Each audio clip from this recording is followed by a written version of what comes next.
Welcome to the JP8 report. This is James Pierce with the JP8 report, episode 452. Good morning, everybody. Good morning, good morning, good morning. I hope you like the new graphics I've been putting up and that I actually conquered the all evasive countdown timer that I figured out finally. And then my daughter Rachel helped me put a mute button on the stream deck so when I'm live doing the countdown that nobody hears me in the background while I'm waiting for the 5 minutes to tick down. So I got that. The only thing I got to figure out is I want to make when it's on mute, it's red. So I know that it's engaged because that could be, I did back about five years ago when I was starting the JP8 report, because I used to do like uh, an episode like once every 2 weeks or something, and it was like 15 minutes. But I did like two full episodes with no volume on and nobody, because I don't run speakers on my computer. But yeah, and someone finally typed into the live chat and said no volume. Oh my goodness! I'm like, really? And I went back and looked at two other episodes, and they were like I was a mime talking, and if you could read lips, you were good. But man, that sucked. I had to go back and redo those episodes. And luckily, I keep good notes and stuff. But that was something else. But hey, so there's my monologue, right? uh, so today, and in about 6 hours, I have a VA appointment for my blood pressure. Uh, sometimes I get really ratcheted up doing this, but I gotta watch myself, right? Um, but so I had to take my blood pressure for the last 2 weeks, and I got to turn that into a nurse this afternoon, and then put a gauge whether they got to adjust my blood pressure medicine or not. So, hey, prayers appreciated. I would really gratefully like that. Um, and then today is primary day in Virginia, in Michigan, in Kansas, and two other states that I cannot remember at this time. And then as we speak, the Senate Judiciary Committee is convening, and they're going to do a vote to forward the nomination of Todd Blanche to be the Attorney General of the United States.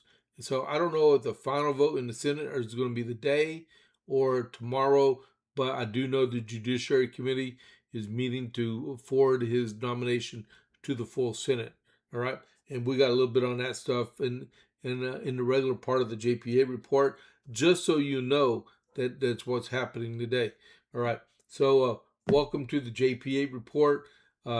Please, if you're not a regular follower, the way you become a follower, whether you're on live or video on demand, is when you look at the screen and you see the JP8 report. To the right of it, you see a bell. You click on that little bell and you scroll down and you'll see follow. Click the follow button. That's how you become a follower of the JPA report and any podcasts on Rumble. All right, and then right next to it is a thumbs up button for. Look at it, Ricky's on board. I didn't even get to the chat part yet, but cool.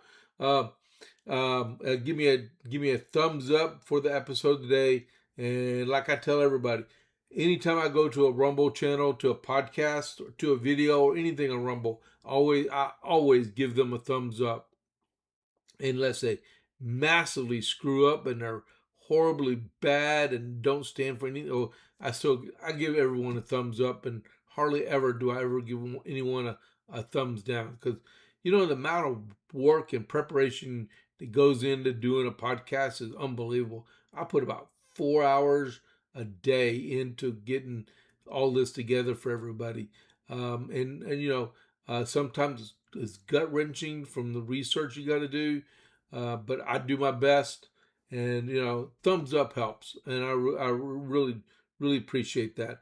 And then chat, Ricky chimed in. He's Covite for life. He's a very good friend of mine, and I'm glad he's on board this morning. It's oh yeah, Okay. Yeah, we got games today. Okay, Ricky. All right. I won't say any Navy jokes for you, okay, man? Um, he's a Navy vet, just like I'm an Army vet. Uh, so that in itself, right there. Okay, so America 250. Before we go off, I chase a squirrel. I'm done. All right. So America 250.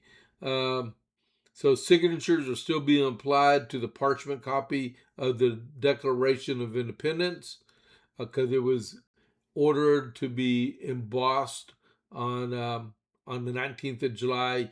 That means placing it officially on parchment and parchment paper, and on the second or signatures were ordered placed on it. So this is it just continuing on. Like I said, the last six were done like in 1781. So some people waited for the end result before, hey, I'll sign it now. Yeah, most of them died poor. Uh, and then I have a letter here from John Adams to Nathaniel Green. The favor of the 14th of July is before me. I am happy to find your sentiments concerning the rewards of the Army and the promotion of officers so nearly agreeable to mine. I wish the general sense here was more nearly agreeable to them. Time, I hope, will introduce a proper sense of justice in those cases where it may, for want of knowledge and experience, be wanting.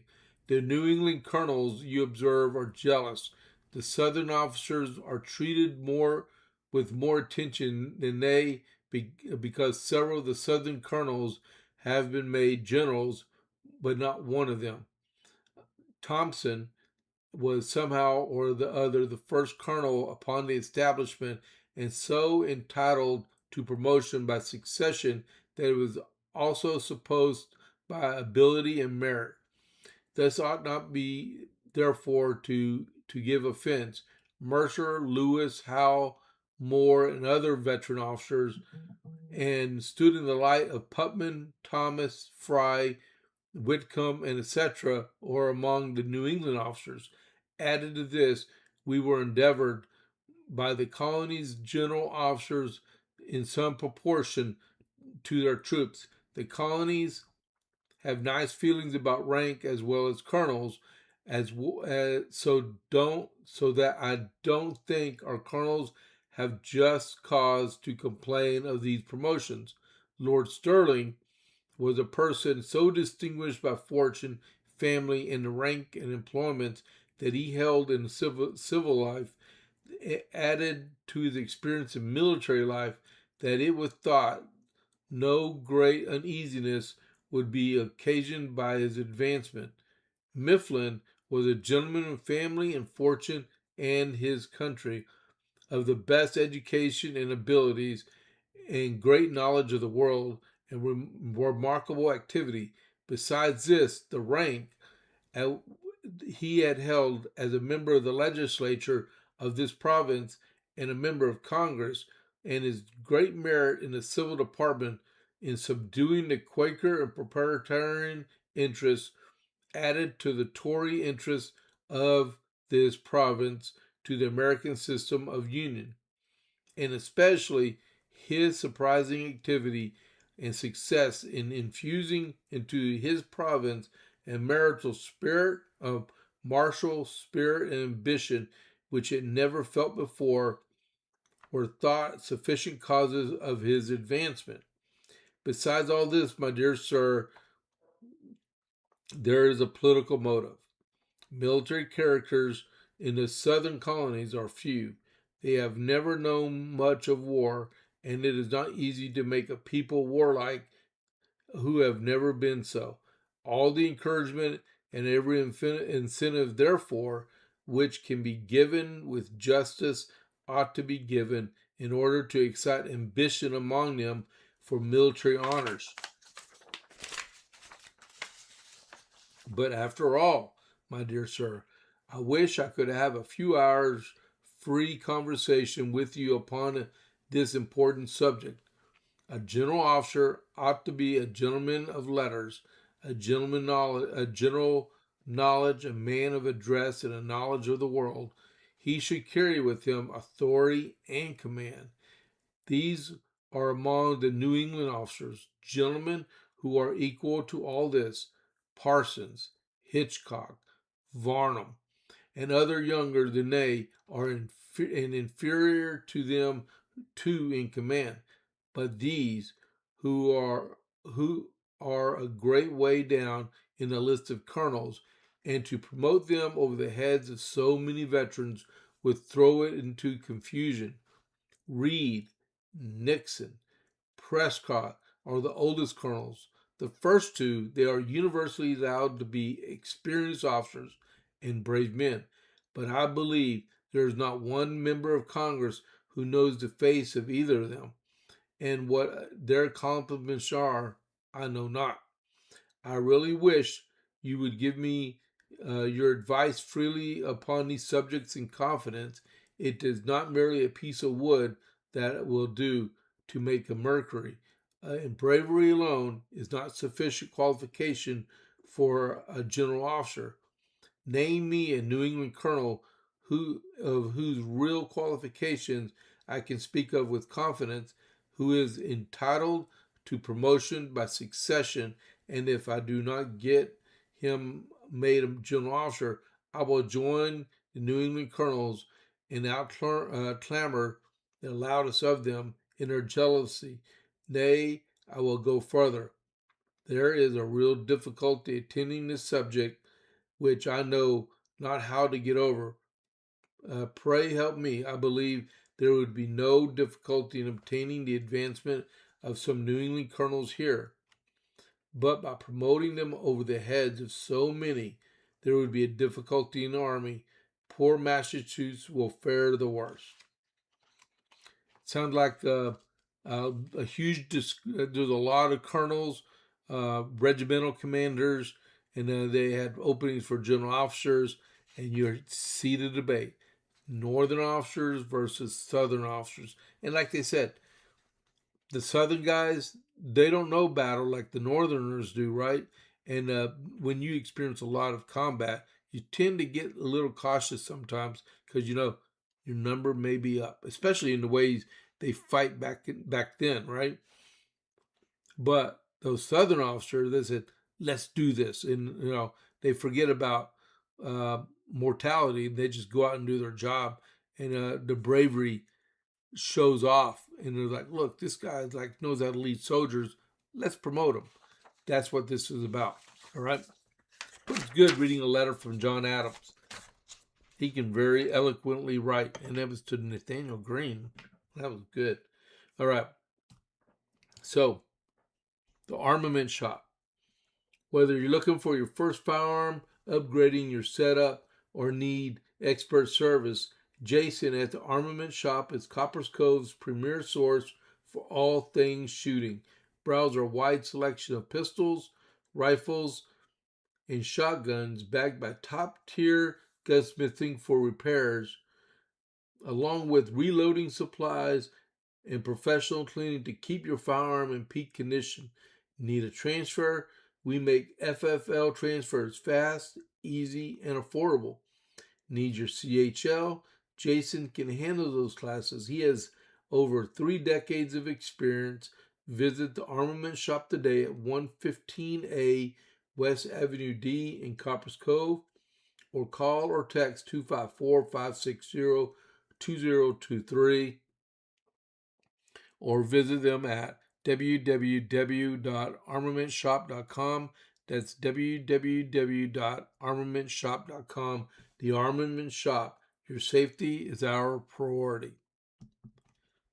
All right. Hold on just a second here. I'm going to check the news real quick. Hold on. Let's see. There we go. And refresh. Oh, man. I missed it. Senate meeting.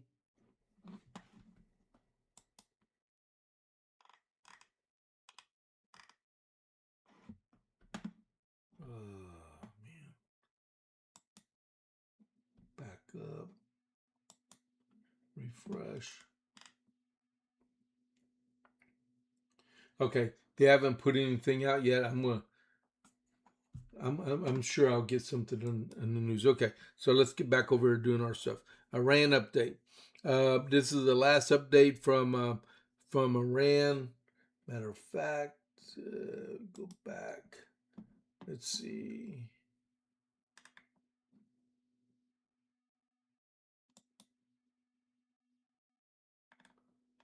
Okay, so we have this is President said this is Iran's last chance at an agreement. There was a vessel struck overnight off the coast of Oman by a projectile. Syria and Iraq held telephonic talks, and the foreign minister of Syria was invited to come over to Iraq. Iran reaffirms its support for Hamas. Top Iranian officials go to Pakistan and Iraq, and the U.S. Navy has redirected over 44 vessels, disabled 2, and boarded 2. All right. Hold on just a second. Qatar says diplomatic efforts are underway after U.S.-Iran conflicting accounts of talks. Let's see. Qatar said Tuesday it is working with all sides to find a diplomatic solution as President Trump and Iran continue to publicly disagree on whether direct talks are taking place. It's like either they are or they're not. The vessel that was struck overnight was a Liberian flagged vessel. And that is mainly the biggest update so far. All right. Those are additions to the ones that I had just done. All right. So the Dow Jones. The Dow Jones is, it closed yesterday at 53,178.41. It soared 693.38 points. Now, this morning on JP's morning brief, hold on. Oh, never mind. Okay. This morning, while on the JP's morning brief, well, you know what? What was the Dow Jones when President Trump took office in 20? This number's got to be wrong, but it says that the stock market was at 15,989 when President Trump took office in 2016. That's a 35,000 point increase in the stock market. Now, if I'm wrong, tell me I'm wrong. But I looked at it. I'll look at it one more time. But it says here the Dow Jones Industrial Average on January 20th, 2016 was at 15,989. That is unbelievable, people. That is unbelievable. So if you invested in a diamond stock back in 2016, and you bought one share, diamond stock is Dow stock, right? And you spent $15,989.45 for one share of the Dow, right? The day you would have increased by $35,000 on that one share of stock. You would have tripled the price of it. That says a lot. The West Texas Intermediate. So this morning, before I came in for the JP morning brief, it was at $82.22 a barrel. About 45 minutes ago, it was sitting at $77.85 a barrel. It dropped $5. All right. And Brent crude oil, which is the benchmark for trading around the world, this morning it was at 86.13, and about 45 minutes ago it was at $81.81 a share. Yeah, it plummeted. The price of oil plummeted in the span of 2 hours. Okay, that means there's progress being made, hopefully securely. That will, yeah. All right. So I'm tired of the seesawing. Right. All right. So announcements. So day after tomorrow, on the 6th of August, we have Pints and Politics in Belton, Texas at the Dead Fish Grill, 6 p.m. With Elephant in the Room Strategies and Chip Howell. Like I said, this is the best one, right? Uh, and then the next one is just as good. It's here in Coppers Cove. It's the group I help form. It's the Coppers Cove Conservative Club. It meets at 6 p.m. Giovanni's on the 11th of August. And our guest speaker this month is Sheriff Scott Williams. He'll be there. So Giovanni's August 11th at 6 p.m. in the Roma Room. Next announcement is the 22nd of August at the Texas Station Event Center with the Coryell County Republican Women. It's their Boots and Bling for the summer. The group is going to be performing. It's called the Texas Connection. The food is a fajita dinner supplied by El Tapatio in Gatesville. And the keynote speaker is going to be Steve Munisseri from Governor Abbott's office. If you like tickets, they're $50 a piece. See the QR code in the bottom. That's how you get them, or that link on the you can see on the picture. And then there's another location I'll tell you about in just a minute. The next announcement. On the 29th of August, we have Coryell County Republican Party is having a Patriot Range Day at Holly Gun Range. It's from 10 a.m. to 5 p.m. Holly Gun Range is on Bald Knob Road, just south of Gatesville. It's $20 a person for unlimited firing, and it's being sponsored by Curmudgeon's Honeymead. That you can't fire and drink, so you either fire and then drink, or you don't fire at all. Okay, it's because we all know alcohol and guns don't mix. All right, and then for our final announcement is on the 26th of September, we have our annual fish fry for the Coryell County Republican Party, September 26th at the Texas Station Event Center. And we're having a catfish dinner along with auction and keynote speakers. Our speakers are going to be Senator Pete Flores, SD24. He's my senator here. And then we have the RPT chairwoman, Republican Party of Texas, Dorinda Randall. She's going to be speaking also. All right. So to be able to get those tickets, right, you can go on with the links and the QR code you just saw, but also in the description of the podcast, if you scroll down to the bottom, or you got to click see more sometimes, you'll see two links. One that says CCRW Boots and Bling. That goes for the Coryell County Republican Women. And then the one below it, you'll see for CCRP Fish Fry. That's the link to get tickets for the our 26th of September Fish Fry. All right.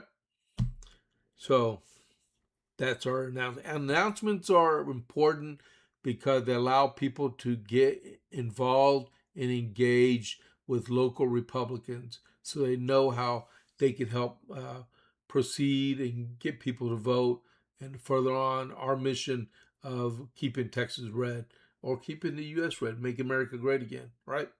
That's what we want. But gas is still $3.89 to $3.99. Scott's Gray said gas is really expensive in West Virginia. Well, you can move to Texas, Scott. Gas a couple of days ago was $3.35, just 50 cents difference. And on a 10-gallon tank, that's $5. Okay, but we're not. We would like to see you in Texas. All right. But it's good to see you on the chat, man. That's good. Scott Gray, another Navy veteran I know that's on here. Great guys. This guy's a chef, if you did not know him. He's an awesome cook. He can cook anything under the sun. All right. So those are my announcements. Hold on, let me get something to drink here.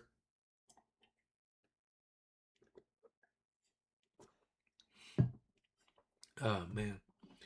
When you talk this much, I got to get a cough drop too. I'm refreshing my browser. And is there anything in here concerning the Senate? They're still talking. They're bloviating in the Senate right now. Man, gas, $3.89 a gallon in West Virginia. That's a lot. I'd freak out. I mean, you sneeze, it's $4 a gallon there. Wow. All right. So, you saw the name of the podcast, right? A loser, a thief, and a con man. And that is in regards to Thomas Massey and MTG, Marjorie Taylor Greene, and Tucker Carlson, right?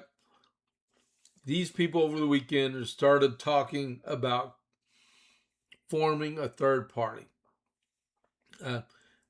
Unbeknownst to them, third parties don't work. All they are vote takers. They're usually butthurt people. The most effective third party in recent memory is back about 35 years ago with Ross Perot with the Reform Party. It only survived 2 elections and it was gone. And it really didn't. It's God. It's worse up the road in Pennsylvania with gas, man. Move to Texas. Everyone, unless you're a Democrat, and then you stay up there. Let's see. What am I saying? Oh, yeah. So over the weekend, they decided they want to start talking about forming a third party.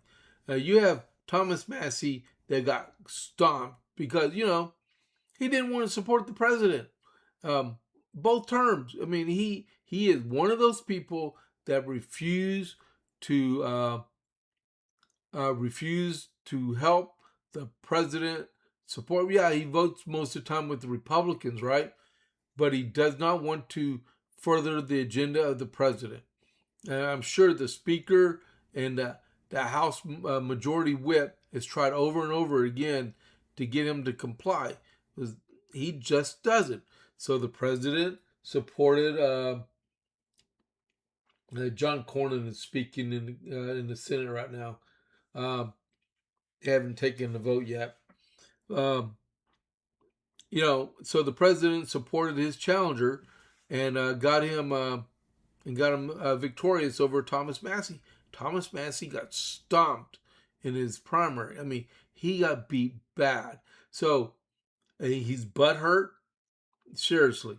Marjorie Taylor Greene, she's a thief. And I said this morning on my podcast for the JP's Morning Brief. She's a thief in regards to when she resigned from Congress, she waited one day after she hit that 5-year mark. So if you did not know that you have to serve in the Congress for 5 years before you qualify for congressional retirement. She resigned one day after that. 5 years and 1 day. So what that means to her, every month for the rest of her life, she gets $982 for the rest of her life for being a two-term congresswoman. That's all. So she served 2.5 terms, went 5 years, 1 day, and resigned. BS. Outright BS. Oh, wait a minute. What's worse in Texas, a Democrat or a Packers fan? A Democrat, because my mother-in-law, before she passed away, she was a Packers fan and a Republican.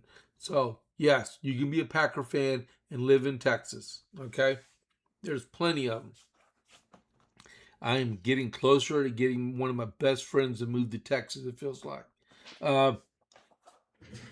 But yeah, so Marjorie Taylor Greene from Georgia, she scammed the American public in allowing her to serve 1 day past the deadline, and now she gets paid for the rest of her life for being butthurt because she didn't like what the president was doing with his agenda. If she was a real congresswoman, she would have resigned immediately and not got any type of congressional retirement. Right? And then you have Tucker Carlson. Tucker Carlson is all about making a buck. He doesn't care where it comes from. He doesn't care if it's coming from the Muslim community. He doesn't care if it's coming from the libertarian community or the TDS community. He is out just to make a buck, and he does not care. He does not care about a third party. He is just wanting to get it for him so he can rake in all the endorsements and make money on him and get himself even richer than he already is. I don't see no difference between Tucker Carlson and Hassan Piker. Both of them are con men. They are total, right? Tucker Carlson used to be on Fox News. He used to be on CNN. He doesn't care. He doesn't care. Him and his stupid laugh, all they want to do is con the American people into getting Democrats elected. That's all. Because all they want to do is scare Republicans like, I don't support the president anymore. I'm just going to vote for this third party and we can make a difference. No. Because on this one page I was reading earlier, it said, we said no more foreign wars, and we meant it and supported Donald Trump because he made that promise and he betrayed us. That's what that's what the MTG, the notorious MTG, was quoted as saying. Well, I'm going to just, before I go on to my next subject, I'm going to put it plain and simple to the notorious MTG, okay? For 47 years, the Islamic Republic of Iran has been threatening the United States, and they've been threatening Israel. You put it like this, okay? All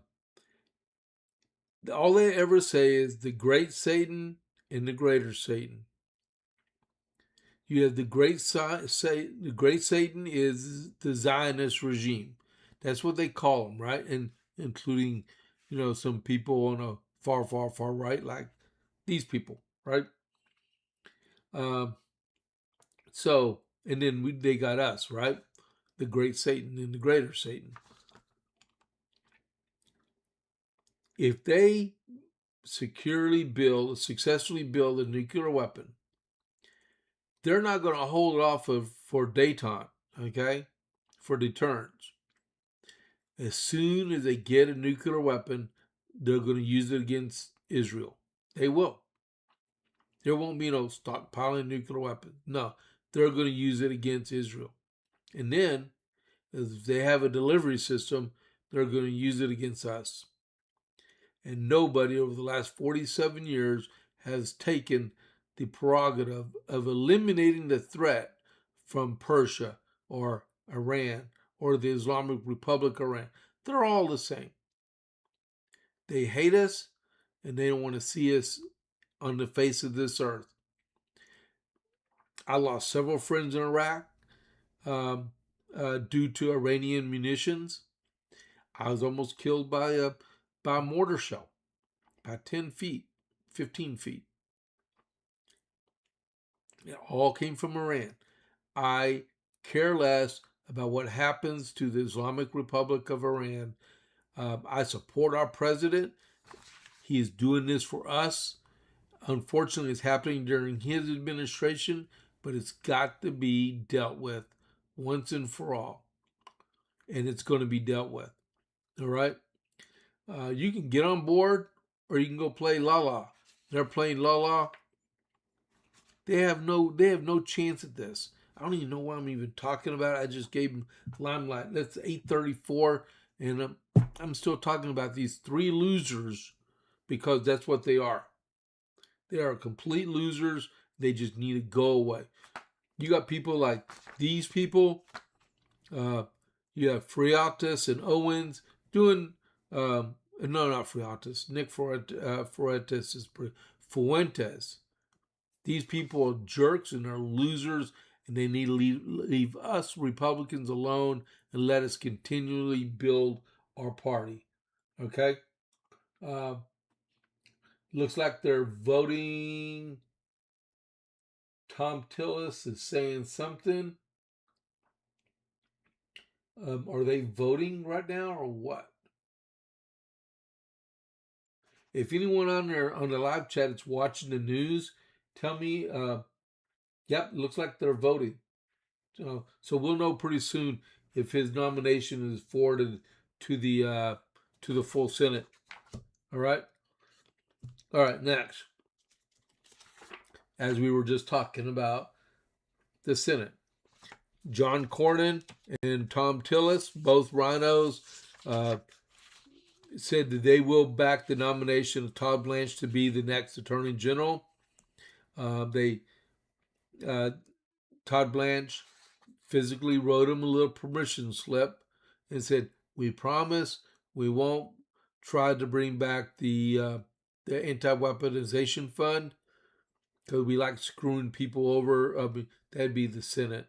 They want to screw everyday Americans over and unlawfully prosecute them, and when they're done, they don't get any reimbursement for what they had to endure.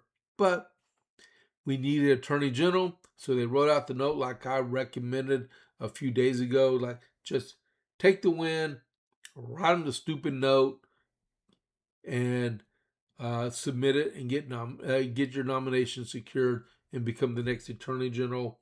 That looks like what's happening right now.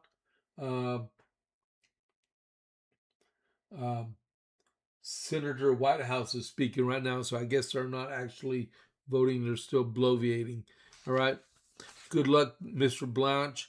I hope you make it through the whole process and become our next Attorney General. That's what the president needs. He needs a fully functioning cabinet. You do know that as an acting cabinet secretary, you're not eligible to be in the continuity of government. The list of succession if something should happen to the president, the vice president, the secretary of the House, and the Senate pro tem. I do believe he goes next is Secretary of State, and next is Attorney General. All right, but you have to be confirmed to be able to hold that position.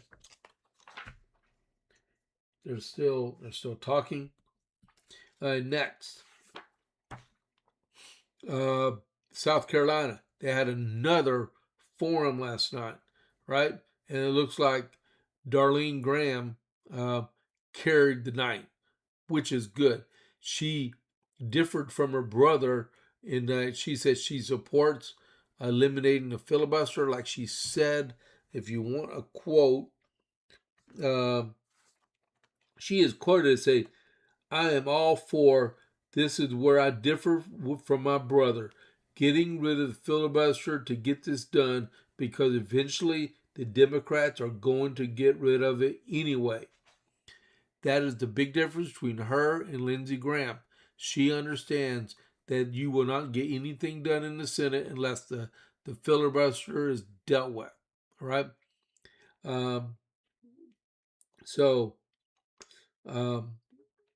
they said she performed really well during the forum they had. She supports the president's agenda. She supports his mission in Iran. She supports the Save America Act. She's leading in the polls. I hate polls, but they do come out, and I do look at them. So you have her running for the full term. You have several other candidates, including Congressman Fry, which he's running for the U.S. Senate, and he's still on a ballot for U.S. Congress. He should have if he was that dedicated to become a senator, he should have gave up his ballot position to be to run for the U.S. Senate. So if he would win, they would have to have another special election to replace him. All right, because you can't hold two elected positions. And then you have Mark Sanford, Mark Sanford, I wouldn't vote for if he was the last dying dog on the face of the earth. This man, he back in I think 2018 and 2017, he was AWOL from South Carolina for a whole week. He flew to Brazil to be with his mistress for a whole week. His wife and family didn't know. His detail didn't know. His state didn't know. Until someone asked a question about a week later. Unbelievable that he would ever he actually resigned. Uh, he resigned his governorship. That's how I believe that's how Nikki Haley became governor of South Carolina. All right. But, and then the other, I don't know very much about Mark Lynch, but then you have also Ralph Norman. There's nothing wrong with Ralph Norman. He's in Congress. He's vacating his seat because he ran for governor and got beat. But the fact is, he's 73 years old and he's running for the U.S. Senate. I mean, yeah, 73, you're still fully functional. If retired Rob was on here this morning, he would tell you 73 is a good age. That's no big deal, right? But the problem is, he's 73, and we need younger blood to get inside the U.S. Senate. In all of our elected politics, we need younger people to get in there. Darlene Graham, she's, I believe, 61 years old. She can do this. She's 60 or 61, something like that. She can still do this. I'm not saying Norm, he can't do this, but Mr. Norman, you're 73. You've done your time in Congress. It's time to pass it to someone else. All right. Their special election day is next Tuesday, on August 11th. If nobody gets 50% or plus, it goes to a runoff, I believe, 2 weeks later. All right. All I hope is a really good, positive campaigning among all candidates, right? And they elect the person that's worth it. And don't forget, there's also primary day the day in Virginia, Michigan, Kansas, and a couple other states. All right. Abdul El-Sayed is running for the Democrat nomination for Senate in against Haley Stevens in Michigan. It came out yesterday in a 2018 campaign video that Abdul favors giving driver's license to illegal aliens. And you can say nothing ever came bad from an illegal alien having a driver's license until you look at the amount of wrecks and accidents of people dying because of illegal aliens on the open roads because they can't read English and they can't speak English, so they're caught off guard about all the traffic signs. And plus, they're not holding any type of standard for eyesight and for comprehension and stuff like that. So, yeah. So yesterday, a video came out how Abdul Sayed supports illegal aliens for getting driver's license. All right. You can say what you can say, but and then when he made that, he was running for governor. He's another one of these guys that runs for seats and keeps running until they finally get him elected. Mr. Whitehouse is still talking. Senator Whitehouse, I believe, is from Rhode Island.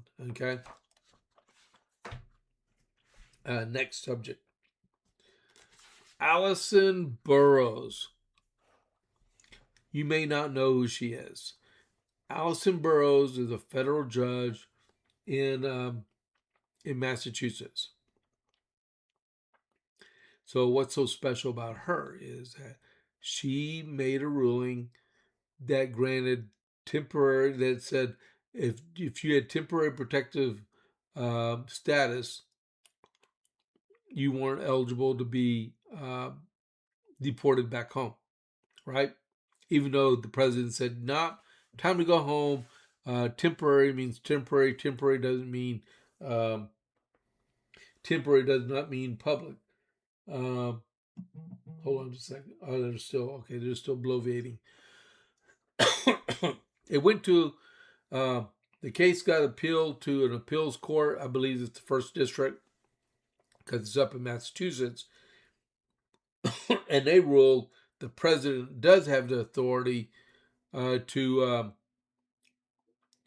send these people home because temporary means temporary, not 25 years later. Well, we can extend it some more because, like, one of them was for an earthquake, and the other was for a civil war, and all this stuff has already been remedied. All right, so appeals court says not president does have authority to do this. So what happens? Miss Burroughs, Judge Burroughs, goes and allows the plaintiffs to rewrite the lawsuit, change the words to protect the innocent type deal, right? Resubmitted it, and she ruled again. They said, oh, guess what? They can't stay because I got a different case here. So what I'm getting to is, what's his name? Oh, Andy Ogles, he's a congressman from Tennessee. He's a Republican congressman. Went and filed impeachment articles on her yesterday in the House of Representatives. Um, that's not too many federal judges get impeached. I'm glad my phone was on vibrate. But so yesterday he introduced articles of impeachment against Judge Burroughs, and there's not a timeline on when uh, it'll be debated and proceeded with because he could die on the floor too. We've seen people do impeachment articles on the president and other people, and people just laugh it off. And so this is serious stuff. And like I said earlier, not only should they do this for Judge Burroughs, Judge Boasberg in D.C., they should do the same thing on him for what he's done with the president with immigration also. And they are ignoring what the Supreme Court told everybody to be. Don't be uh, activist judges. Do what you're supposed to do, interpreting the Constitution. What it says is what it means. And these judges just do what they want because they're lifetime appointments, right? Um, so,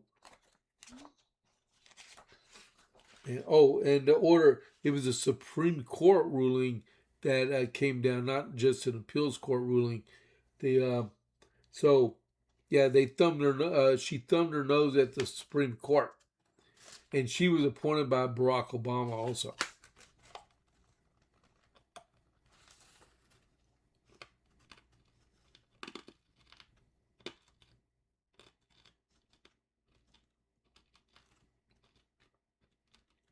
Yeah, I don't see anything on there for when their next when they may be able to openly debate it. Okay, so two separate House committees want to know how New Jersey found all these non-citizens on voter rolls. White House is still talking. I'm going to refresh this just in case.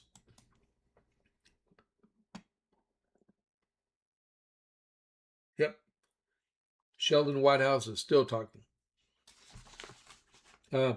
Two House committees have requested documents and communications from New Jersey's chief elections official about the alleged software errors that permitted 6,600 citizens Grassley ahead Blanche nomination vote. Says crime, it took so long to resolve the IRS settlement issue. All right. It looks like Sheldon Whitehouse just finished speaking. We got active breaking news at the moment. Hopefully, within 10 minutes before I'm done here, it'll they'll have a vote. All right. The White House, the House Administration and Judiciary Committees sent uh, the request to New Jersey Attorney General and Secretary of State Dale Caldwell on Monday, according to a letter obtained by Just News. The letter was signed by uh, Chairman Brian Steele and Chairman Jim Jordan, Representatives Laurel Lee, and Representative Jeff Van Drew. They're both members of the congressional delegation in New Jersey. Okay, those last two. Last month, New Jersey Governor Mickey Sherrill announced that a software glitch resulted in the state's motor vehicle system accidentally registering 6,600 non-citizens to vote. She acknowledged as many as 400 of those individuals voted. However, the software vendor for New Jersey Motor Vehicle Commission, France-based Ademia, issued a statement disputing those claims, saying it was the responsibility of the state government to verify eligibility to vote. In fact, according to the subsequent reporting, the Motor Vehicle Commission had identified the issue in June 2024 and requested at the time that the software vendor change its settings so that they to those who said that these non-citizens would not have the option to register to vote. Let's see. They're still talking. Senator Whitehouse isn't speaking anymore. Amy Klobuchar is speaking now. Okay, so she's going to bloviate for a while. It says, in fact, according to subsequent reporting, Motor Vehicle Commission had identified the issue June 2024 and requested at that time that the software vendor change its settings so that they, who said that the non-citizens would not have the option to register to vote. If the New Jersey government had access to accurate information about the citizen, about the citizenship status of non-citizens who are registered to vote and are aware of the situation in June 2024, this raises additional questions about Governor Sherrill's decision to blame Ademia to not remove non-citizens from voter rolls and not to disclose the issue to the public. So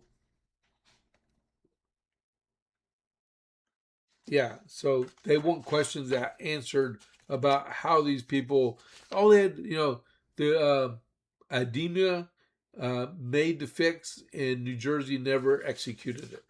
All right. Congressman Van Drew, every American citizen deserves confidence that their lawful vote is protected and never diluted by an ineligible ballot. Makes sense to me. Makes lots of sense to me. All right, next. Let's shift to the other female governor, the Secretary General herself, Spanberger. All right.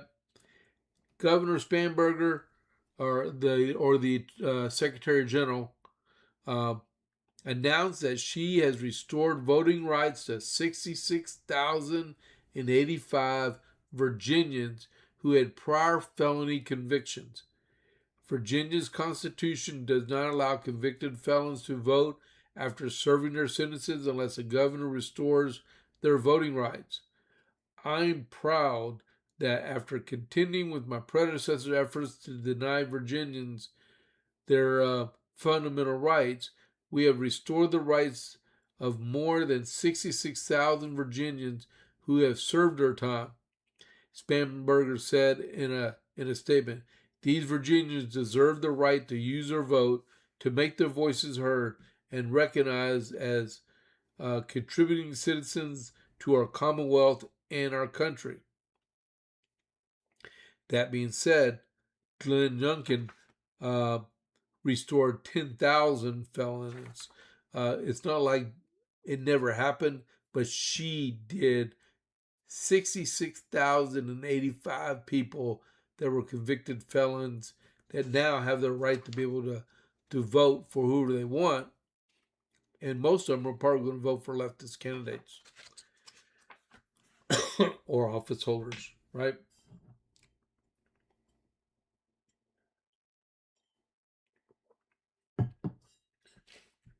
Uh, Amy Klobuchar still speaking.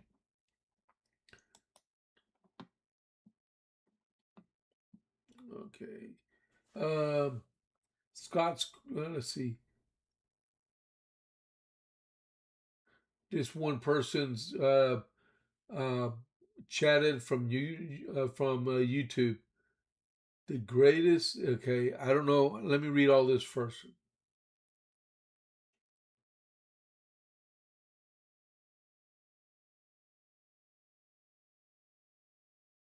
Oh yeah, yeah. Some liberals. Looks like some liberals uh, person wrote this. I'll go ahead and read it because I don't want to censor people. Right. Let's see.